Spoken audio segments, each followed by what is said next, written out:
True, nervous, very dreadfully nervous I had been and am. But why will you say I am mad? The disease had sharpened my senses, not destroyed them, not dulled them. Above all was the sense of hearing acute. I heard all things in heaven and on the earth.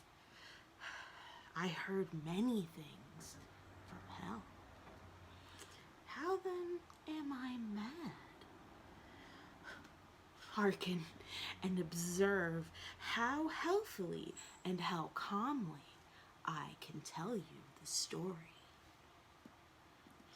It is impossible to say how the idea first entered my brain, but once conceived, it haunted me day and night. Object there was none, passion there was none. I loved the old man. He had never wronged me. He had never given me insult. For his gold I had no desire. I think it was his eye. Yes, it was this. He had the eye of a vulture. A pale blue eye with a film over it. Whenever it fell upon me, my blood ran cold, and so by degrees, very gradually, I made up my mind to take the life of the old man, and thus rid myself of his eye forever. Now this is the point. You think me mad. Madmen know nothing. But you should have seen me. You should have seen how wisely I proceeded. You should have seen with what caution, with what foresight, with what dissimulation I went to work. I was never kinder to the old man than during the whole week before I killed him. And every night about midnight, I turned the latch of his door and opened it, oh so gently. And then, when I had made an opening sufficient for my head, I put in a dark lantern, all closed so that no light shone out, and then I thrust in my head. Oh, you should have laughed to see how cunningly I did this. I moved slowly, very, very slowly, so that I might not disturb the old man's sleep. It took me an hour to place my whole head through the door so far that I could see him as he lay upon the bed. Would a madman have been so wise as this? And then, when my head was well in the room, I undid the lantern cautiously, oh so cautiously. Cautiously, for the hinges creaked. I undid it just so much that a single thin ray fell upon the vulture eye. And I did this for 7 long nights, every night just at midnight. And I found the eye always closed, so it was impossible to do the work, for it was not the old man that I wanted to kill, but the eye. And every morning when the day broke, I went boldly into his room and spoke courageously to him, calling him by name in a hearty voice and inquiring how he had passed the night. So you see, he would have been a very profound old man indeed to suspect that every night, just at 12, I looked in upon him as he slept. Upon the 8th night, I was more than usually cautious in opening the door. A watch's minute hand moves more quickly than did mine. Never before that night had I felt the extent of my own power. I could scarcely contain my feelings of triumph to think that there I was, opening the door, little by little, and he had yet to even dream of my secret deeds or thoughts. I chuckled at the idea. Perhaps he heard me, for he moved on the bed suddenly as if startled. Now you may think that I drew back, but no. His room was as black as pitch, with the thick darkness. And so I knew he could not see the opening of the door, and I kept pushing it on, steadily. I had my head in and was about to open the lantern when my thumb slipped on the tin fastening, and the old man sprang up in the bed, crying out, "Who's there?" I went quite still and said nothing. For a whole hour I did not move a muscle, and in the meantime I did not hear him lie down. He was still sitting up in bed, listening, just as I had done night after night, hearkening the death watches in the wall. Presently I heard a slight groan, and I knew it was the groan of mortal terror. It was not a groan of pain or grief. Oh no. It was the low, stifled sound that arises from the bottom of the soul when overcharged with awe. I knew the sound well. Many a night, just at midnight, when all the world slept, it has welled up from my own heart, deepening with its dreadful echo the terrors that distracted me. I say I knew it well. I knew what the old man felt, and I pitied him. Although I chuckled at heart, I knew that he had been lying awake ever since the first slight noise. When he had turned in the bed, his fears had been growing ever since. He had been trying to fancy them causeless, but could not. He had been saying to himself, "It is nothing but the wind in the chimney. It is only a mouse crossing the floor. Or it is merely a cricket which has made a single chirp." Yes, he has been trying to comfort himself with these suppositions, but he had found them all in vain. All in vain, because death, in approaching him, had stalked with his black shadow before him and enveloped the victim.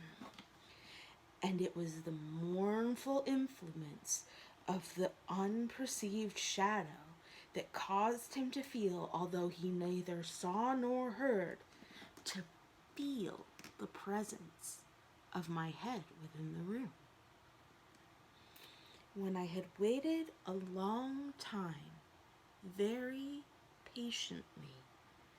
Without hearing him lie down, I resolved to open a little, a very little, the lantern. So I opened it. You cannot imagine how stealthily, until at length a single dim ray, like the thread of a spider, shot from out of the lantern and fell upon the vulture eye. It was open, wide, wide open. And I grew furious as I gazed upon it. I saw it with perfect distinctness, all dull blue with a hideous veil over it that chilled the very marrow of my bones.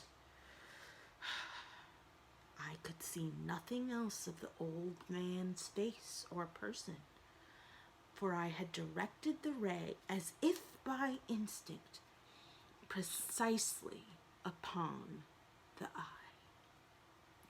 And now, have I not told you that what you mistake for madness is but over acuteness of the senses? Now I say, there came to my ears a low, dull, quick sound, such as a watch makes when enveloped in cotton. I knew that sound well, too. It was the beating of the old man's heart. It increased my fury, as the beating of a drum stimulates the soldier into courage. And even yet I refrained and kept still. I scarcely breathed. I held the lantern motionless. I tried how steadily I could maintain the light upon the eye. Meantime, the hellish beat of the heart increased. It grew quicker and quicker and louder every instant. The old man's terror must have been extreme. It grew louder, I say, louder every moment. Do you listen to me? I have told you that I am nervous. So I am. And now, at the dead hour of the night, amid the dreadful silence of that house, so strange a noise as this excited me to uncontrollable terror. Yet for some minutes longer I refrained and stood still. But the beating grew louder. I thought the heart might burst, and now a new anxiety seized me. The sound would be heard by a neighbor. The old man's hour had come. With a loud yell, I threw open the door. He shrieked once and once only. In an instant, I dragged him to the floor, and I pulled the heavy bed over him. Then smiled to find the deed so far done. But for many minutes, the heart, it beat on. This, however, did not bother me. It did not bother me. It would not be heard through the wall.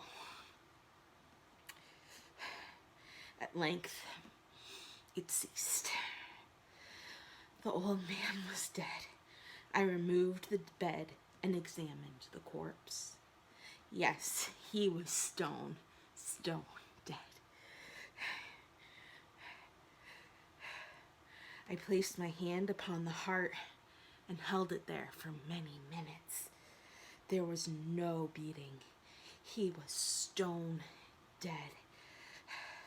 His eye would trouble me no more. If you still think me mad, you will think so no longer when I describe the wise precautions I took for the concealment of the body. The night waned and I worked quickly but in silence. First of all, I dismembered the corpse. I cut off the head and the limbs. I took up 3 planks of the floor and deposited the body beneath. I then replaced the boards so cleverly that no human eye, not even his vulture eye, could have detected anything wrong. There was nothing to wash out, no stain of any kind. I had been too wary for that. When I made an end of this work, it was 4 o'clock, still dark as midnight. As the bell sounded the hour, there came a knocking at the front door. I went down to open it with a light heart, for what had I now to fear? There entered 3 men who introduced themselves as officers of the police. A shriek had been heard by neighbors during the night. Suspicion of foul play had been aroused. Information had been lodged with the police office, and they had been deputed to search the premises. I smiled, for what had I to fear? I bade the gentleman welcome. The shriek, I said, was my own, from a dream. The old man, I mentioned, was absent in the countryside. I took the visitors all over the house. I bade them search, and search well. I led them at length to his chamber. I showed them his treasures, which were secure and undisturbed. In the enthusiasm of my confidence, I brought chairs into the room and desired them here. Sit. While I myself, in the wild audacity of my perfect crime, placed my own seat upon the very spot beneath which reposed the corpse of the victim. The officers were satisfied. My manner had convinced them. I was singularly at ease. They sat, and while I answered cheerily, they talked of familiar things. But before long, I felt myself getting pale and wished them gone. My head ached, and I fancied ringing in my ears, but still they sat and chatted. The ringing became more distinct. It continued and became even more distinct. I talked more freely to get rid of the feeling, but it continued and gained definitiveness until at length I found that the noise was not within my own ears. No doubt now I grew very pale, but I talked more fluently and with a heightened voice, yet the sound increased. And what could I do? It was a low, dull, quick sound, such as the sound a watch makes. I gasped for breath, and yet the officers heard it not. I talked more quickly, more vehemently, but the noise steadily increased. I arose and argued about trifles in a high key and with violent gesticulations, but the noise steadily increased.